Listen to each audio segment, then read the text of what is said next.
अभय शिराज सिंह संधू ने। Field marshal Sam Manekshaw ने कहा था, अगर कोई कहता है कि वो मरने से नहीं डरता तो या तो वो झूठ बोल रहा है या वो गोरखा है। नमस्कार, तपाईं मेरो पोखरा टिभी युट्युब च्यानल हेर्दै हुनुहुन्छ। समाजमा र विश्वमा घटेका सत्य तथ्य खबरलाई तपाईसँग पुर्याउने हाम्रो अभियान जारी छ। तपाईले मेरो पोखरा टिभी युट्युब च्यानललाई सब्स्क्राइब गर्नुभएको छैन भने आज नै सब्स्क्राइब गरी नजिकैको बेल आइकन दबाई हामीसँग जोडिनुहोला। पल पलको ताजा खबर तपाईलाई अपडेट गराउने हाम्रो अभियान निरन्तर रहिरहनेछ। दर्शकबिन, मैले आज अत्यन्त खुसीको खबर लिएर आएको छु। नेपाल फिर्ता आउने भए गोर्खाली सैनिक। भारतीय मिडियामा यो हेडलाइनै बनेको छ। दर्शकबिन, हाम्रो लागि अत्यन्त खुसीको खबर हो। छिमेकी राष्ट्र भारतले नेपालको कालापानी, लिपुलेख र लेम्पियाथुरा क्षेत्र हुँदै मानसरोवर जाने बाटो खनेर नेपालको भूमि अतिक्रमण गरेर आफ्ना सेना त्यहाँ तैनात गरेको थियो। नेपाली गोर्खा रेजिमेन्ट कम्पनीले पनि भारतलाई चेतावनी दिँदै उक्त भूमि फिर्ता नगरेसम्म हामी नेपाल फिर्ता हुन्छौँ भनेर भारतीय सञ्चार माध्यमलाई यस्तो च्यालेन्ज दिएको छ। सुरु गरौँ आजको मुख्य विषयवस्तु। परराष्ट्र मन्त्री प्रदीप कुमार ग्यावाली गत बिहिबार संसदमा गोर्खा भर्तीबारे 72 वर्ष अघि गरिएको एउटा त्रिपक्षीय सन्धि पुनरावलोकन गर्ने बताएपछि यसबारे चर्चा सुरु भएको छ। कतिपयले ब्रिटिस उपनिवेशबाट भारत स्वतन्त्र भए पश्चात ब्रिटेन, भारत र नेपाल बीच भएको उक्त सन्धिलाई खारेज गरेर नेपालले दुवै देशसँग छुट्टा छुट्टै द्विपक्षीय सन्धि गर्नुपर्ने माग समेत गरेका छन्। भारतमा रहेका गोर्खाली फौजले भारतको जम्मू कश्मीरमा भारतको मुठुलाई सम्हालेर बसेका छन्। पाकिस्तानको दिन दहाडै हुने हत्या, हिंसा जस्तो जघन्य कुरामा पनि नेपाली मुलुकका युवाहरूले उक्त ठाउँमा गएर सुरक्षा गरिरहेका छन्। नेपालमा आफ्ना नागरिकलाई विदेश सेनामा भर्ती गराउन यस्तो सन्धि खारेज गर्दै भर्ती नै बन्द गर्नुपर्ने आवाज उठ्न थालेको छ। मन्त्री ग्यावालीले नेपालको नयाँ संविधानमा विगतका सन्धिहरूको पुनरावलोकन गर्दै निर्देशनात्मक व्यवस्था भएकाले यस्तै अनुरूप पहल गर्न सुरु गरिएको समेत बताउनु भएको छ। नेपाल फिर्ता आएर गोर्खा सैनिक नेपाली सेनामा भर्ती गराउनु पर्ने माग आन्दोलनमा बसेका छन्। यसरी हुँदै आएको छ। आन्दोलनमा उनीहरूले मातृभूमि रक्षाका लागि जस्तोसुकै परिस्थितिसँग लड्न तयार छौँ, हामीलाई चाँडोभन्दा चाँडो नेपाली सेनामा भर्ती गरियोस् भनेर धरना बसेका छन्। दर्शकबिन, नेपाली युवाहरूले भारतको रोजीरोटीका लागि गएका हजारौं युवाहरूले भारतले यस्तो आरोप लगाएको छ, भारतमा जीवनस्तर उकास्न आउँछन्, रोजीरोटी केही खान नभएर, खानेकुरा नभएर आफ्नो जीविकोपार्जन गर्नका लागि भारतीय सेनामा भर्ती हुन आउँछन् भनेर भारतले पटक पटक नेपाललाई आरोप लगाएको छ।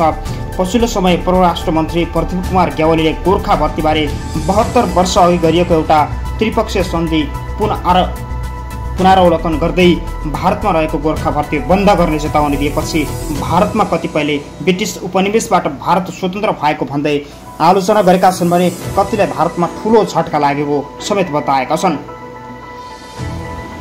उक्त सन्धि गोर्खा सैनिक रोजगारीको शर्त अवस्थाहरूमा पनि तोकिएका छन्। उक्त सन्धिमा स्पष्ट रूपमा नेपाली नागरिकलाई भारत र ब्रिटेन सरकारमा भर्ती गरिए पनि उनीहरूलाई भाडाको सैनिकको रूपमा व्यवहार नगरिने उल्लेख गरेपछि पछिल्लो समय नेपाली जनका युवाहरूलाई भाडामा ल्याइएको सैनिकको रूपमा हेर्न थालेपछि झन विवाद चर्किँदै गएको छ। सन्धिमा नेपालको तत्कालीन प्रधानमन्त्री supreme commander in chief Padma Shamsher जौहराले भारत र ब्रिटेन गोर्खा भर्तीलाई कायम राख्न दिने आधारका रूपमा उनीहरूलाई भाडाका सैनिकको रूपमा नहेरिने हो भन्ने शर्त पनि उल्लेख गरिएको छ। सन् 1947 मे 1 मा काठमाडौँमा भएको त्रिपक्षीय बैठकमा पद्मेश्वर शमशेरले राखेको शर्तलाई सन्धिमा लिपिबद्ध गरिएको हो। ब्रिटेन र ब्रिटिस गृह मन्त्रालयद्वारा क्षमा याचना नेपालका लागि ब्रिटिसले दबाब दिने आवश्यक गरेको र ब्रिटिस सेनामा गोर्खा सैनिक र नयाँ बटालियन बन्ने नेपालसँग छलफल भने गरिएन। यसमा भनिएको छ, यदि अन्तिम चरणमा शर्त तथा अवस्थाहरू नेपाल सरकारको स्वार्थ र मर्यादामा अहितकारी प्रमाणित हुँदैनन् भने पनि हामी गोर्खा रेजिमेन्टका जवानहरू सेवाका लागि तयार हुन्छन् भने यदि उनीहरूलाई स्पष्ट रूपमा भाडाका सैनिकहरूमा नहेरिने भनिएको छ। मेरो सरकार यी दुवै सेनासँग सम्बन्धलाई निरन्तरता दिन खुसी हुनेछ। सन्धिमा रहेका मुख्य प्रावधानहरू भारतीय र ब्रिटिस सेनामा नेपाली नागरिकतालाई नियुक्ति निरन्तर रहनेछ। ब्रिटिस सरकारले आवश्यकता अनुसार 8 बटालियनसम्मका लागि गोर्खा भर्ती गर्न सक्नेछ। तत्कालीन ब्रिटिस फौजमा रहेका 10 बटालियन मध्ये दोस्रो, छैटौं, सातौं, 10औं राइफल्सका सैनिकहरू ब्रिटिस सेनामा सामेल गरिने, उनीहरूलाई समुद्र पार तेस्रो मुलुक लान पाइने, त्यसबाहेक अन्य बटालियनहरू भारतीय सेनामा सामेल हुने, दुवै देशमा सेनाका लागि सामेल गतिविधिहरू सेवा सुविधा विभेद नगरिने बताइएको छ। भारतले गोरखपुर र धुमामा रहेका भर्ती केन्द्र ब्रिटेनले पनि नेपालमा स्थायी प्रबन्ध नहुन्जेल चलाउन दिने, भारत सरकारले गोर्खाका लागि आवश्यक ट्रेन्जिटी सुविधा उपलब्ध गराउने उक्त पत्रमा लेखिएको थियो। भारतले भारतीय रुपियाँमा ब्रिटिस सेनामा गोर्खा वा अवकाश प्राप्त गोर्खाको रकम प्रदान गर्ने र त्यसको क्षतिपूर्ति ब्रिटेनले गरिदिने बताइएको थियो। भूपो गोर्खा सैनिक हाम्रो नागरिकतामा नखुसियोस्। ब्रिटिस सरकार र ब्रिटिस गोर्खा नेपाली महिला भर्तीबारे चासो। ब्रिटिस गोर्खामा महिलालाई पनि भर्ती लिइने, गोर्खा पेन्सनको बारेमा विचार गर्न आग्रह समेत गरिएको थियो। पछिल्लो समय ब्रिटिस सरकार र भारत सरकारलाई गोर्खा रेजिमेन्ट कम्पनी रोकिदिने हो भने दुवै देशलाई गोर्खालीहरूको अभाव खड्किने भन्दै विज्ञहरूले सुझाव समेत दिएका छन्। अत्याधुनिक हात हतियार नेपालमा नै उपलब्ध गराउने र नेपाली सेना जस्तै शक्तिशाली र बहादुरी सेना बनाउन, विदेशीका लागि गुलाम नबनाउन सन्देश समेत दिएका छन्। भारतले आफ्नो जीविकोपार्जन गर्न गोर्खाली सेनामा भर्ती हुने गरेको समेत आरोप लगाउँदै आएको छ। नेपाली सेनामा भर्ती भएर पनि आफ्नो जीविकोपार्जन गरिन सकिन्छ भन्ने सन्देश उक्त ठाउँबाट गोर्खाली सैनिकले दिएका छन्। औपचारिक रूपमै सरकारले काम सुरु गरेको जनाएकाले पहिलो जस्तो कुरा मात्रै नहुने कतिपय भूतपूर्व सैनिकले आशा व्यक्त गरेका छन्। छिटोभन्दा छिटो गोर्खा सैनिकलाई फिर्ता बोलाउनु पर्ने, नेपालका जति पनि भूभाग खोसिएका छन् ती भूभाग भारतले फिर्ता गरेपछि मात्रै भारतमा गोर्खा फौज पठाउने चेतावनी दिएका थियो। सन्धि पुनरावलोकन भएमा पहिलो सन्धिका मुख्य प्रावधानहरू परिवर्तन हुन सक्ने बताउँछन्। ब्रिटिस सरकार र गोर्खा रेजिमेन्ट कम्पनी बीच भएका सम्झौताहरू पनि हेरफेर गर्न सकिने भन्दै भारतमा अहिले हलचल मचिएको छ।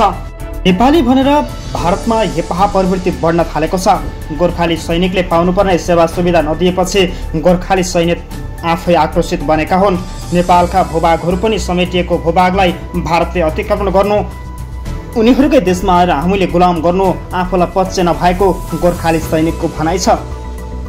भारतमा गोर्खा भर्ती नै रोकिदिने हो भने भारतको स्थिति भयावह बन्न सक्ने भन्दै कतिपय विज्ञहरूले अहिले तत्काल यस्तो निर्णय नगर्न सुझाव समेत दिन थालेका छन्। पछिल्लो समय नेपाल र भारतको स्थिति बिग्रदै गएपछि भारत सरकारले नेपालप्रति देखाएको नकारात्मक दृष्टिकोणलाई अन्त्य गर्ने नेपाल सरकारको भनाइ छ। नेपाली सरकारले पछिल्लो समय भारतप्रति नझुक्ने र आफू दृढता भएर बस्ने, नेपालको भूमि जसै पनि उपभोग गर्ने गरी नेपालमा नै फिर्ता ल्याउने आश्वासन नेपाली जनतालाई दिँदै आएको छ।